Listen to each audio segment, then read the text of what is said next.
While you're still working on homework 1, I want to take a little bit of time to walk through the starter code and try to give some overview of what is going on with the Gazebo simulation and how the control program is hooked up.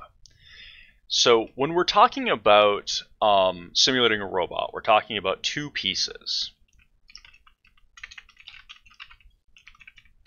at least with Gazebo. So the two pieces we're talking about are the simulation environment, which is a Gazebo world, and then we're talking about a control program, which for the starter code is the brain program, is what I gave you as a starter control program.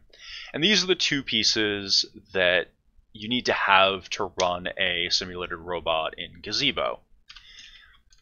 Now, if you were to run this on a real robot, the idea is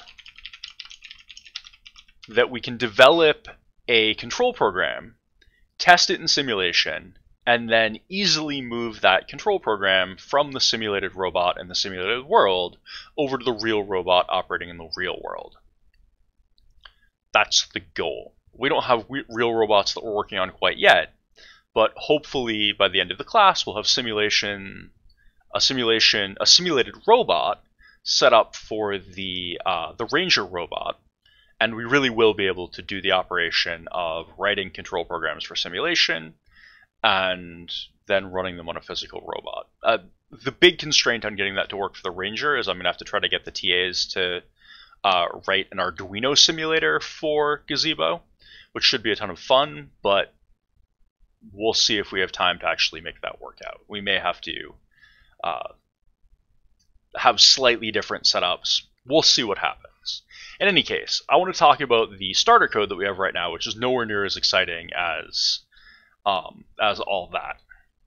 So the starter program that we have, or the starter code that we have, gives you a script to start the simulation called sim.sh, and what that's going to do is it's going to run this Gazebo setup script, which is going to set up some probably environment variables for Gazebo. You can go look at it. And then we add two additional environment variables, one of which is going to provide a search path where Gazebo is going to look for models, which are objects that are going to be in the simulated world. And the other is a place for the Gazebo simulator to look for plugins, which is code that is going to run to let the simulated world work.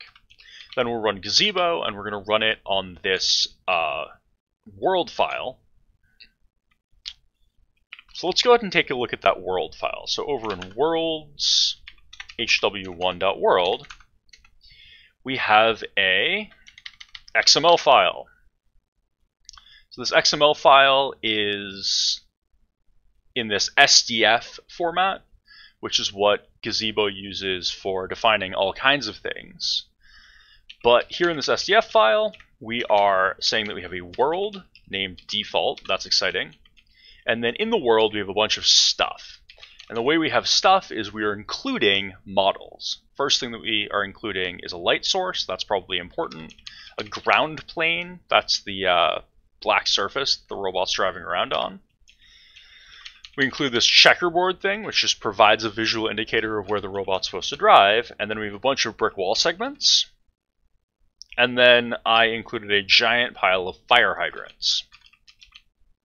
And as these worlds get more complicated, probably the next thing that I'm going to want to do is, rather than manually cutting and pasting fire hydrants a bunch of times and naming them hydrant 8, which was kind of annoying, instead I'll be writing scripts that automatically generate world files. Like if we get to a maze, it'll be a lot of fun to go ahead and write a program that generates mazes as Gazebo world files, building them out of like these brick wall segments. You can pretty easily just go ahead and include 100 brick wall segments just by writing a script that will output a world file that does that.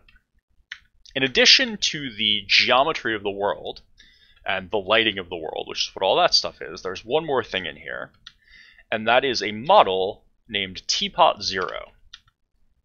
And the model named Teapot0 is going to include this model : // teapot. Now, with these fire hydrant and brick box models, those just come from the standard library. The teapot model is something that's included over here in the starter code. The teapot model is a four-wheeled robot that is based on a car steering cart that's provided in the starter code. But the thing that it has that's extra is this RP LiDAR A2 LiDAR unit. And this was for a physical robot that I was actually trying to get up in simulation, because this RP LiDAR A2 is a relatively inexpensive LiDAR unit. I think it was only $400 for the laser sensor.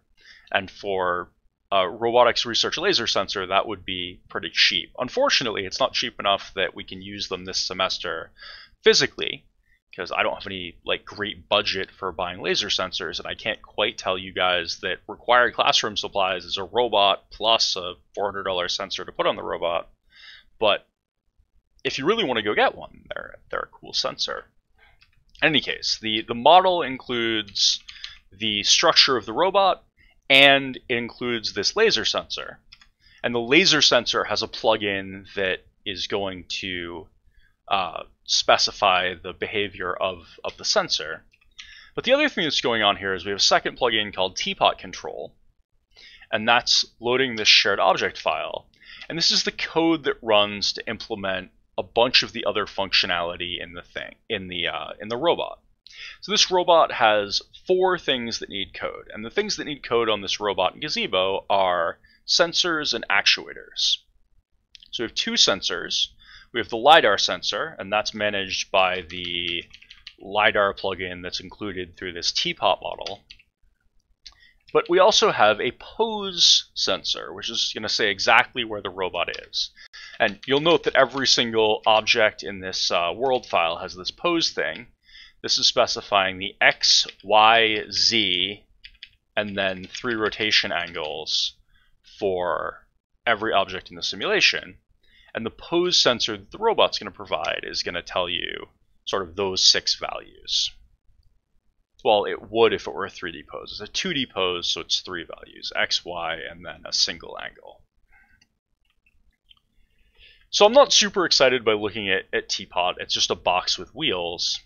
But I do want to look at teapot control. So we're going to head over into the plugins thing, into car control, and we're going to look at that car control plugin.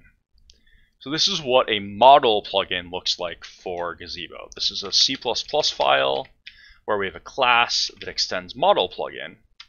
And the neat thing with model plugin is that it gives us access to the physics model for the robot.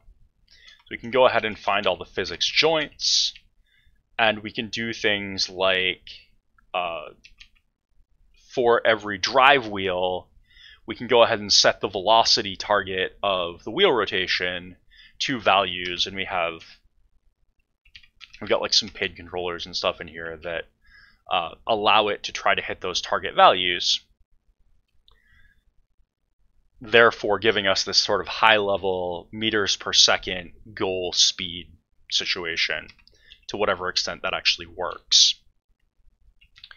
But what this is doing is it's actually driving the joints to give us those 2 actuators, velocity and steering. But the way we provide an interface that then the control program can use is through this Gazebo : transport functionality.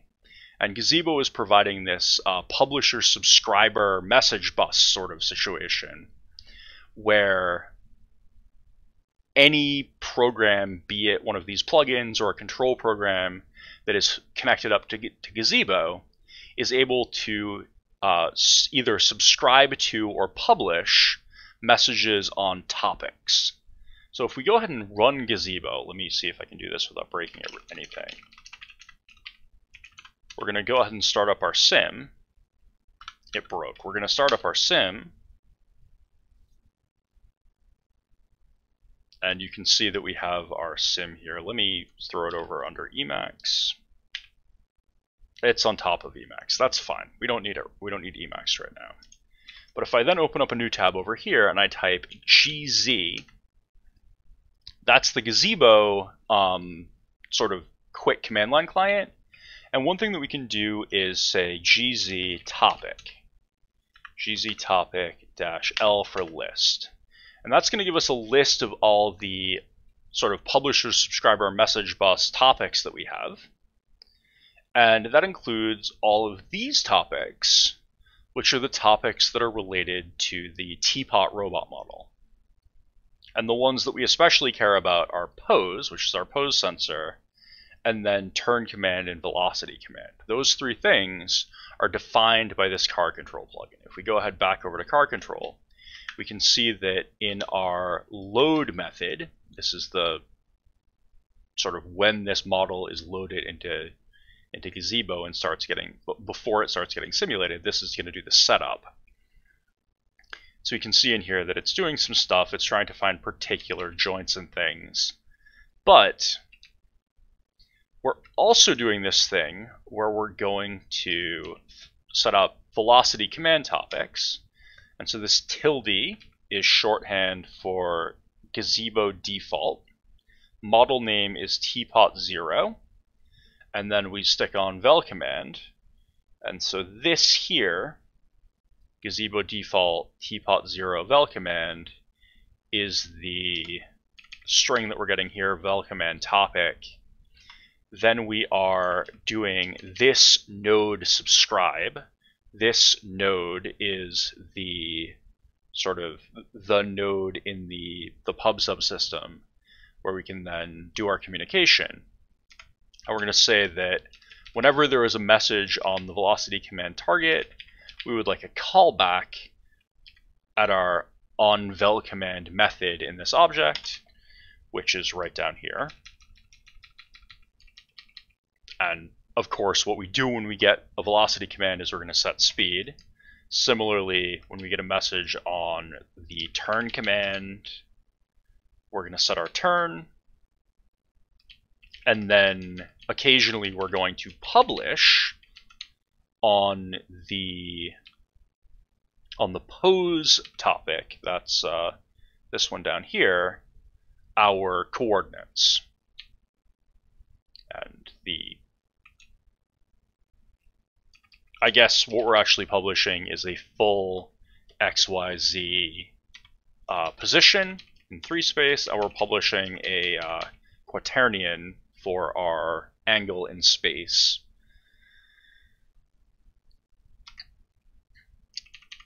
So that's what gets published on the pose command. When we go ahead and look at this from the other side, so this is the implementation of the robot interface sort of in Gazebo, in our Gazebo simulation. The other side of this is over in Brain. And in here we have our control program, which we looked at before.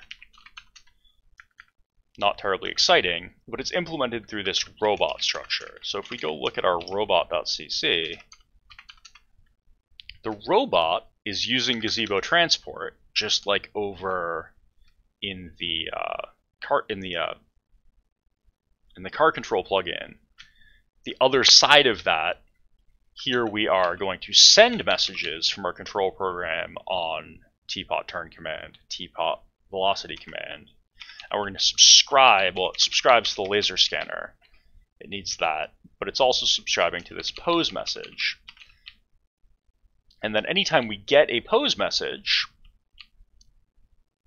it's going to pull out the X and Y coordinates so that we can set our robot state to include a 2D position. And it's also going to do some math with that quaternion in order to just get the yaw angle, which is our just what direction is the robot facing if we're going to just deal with a 2D robot. So we're going to end up having to spend quite a bit more time working with Gazebo simulations. And you're going to have to debug simulations. You may have to write, like configure and set up Gazebo worlds, both for assignments and in order to get your final project to work correctly. So how to work with setting up the simulation is an important component of what we'll be covering in this class. I don't expect that you're going to need this terribly for homework 1, but we will come back to Gazebo, and enough people have run into enough interesting situations with the Gazebo Sim so far that at least taking a look at some of the moving parts seemed like a good idea. Good luck with homework 1, and good luck with getting on to launching rockets for the homework next week.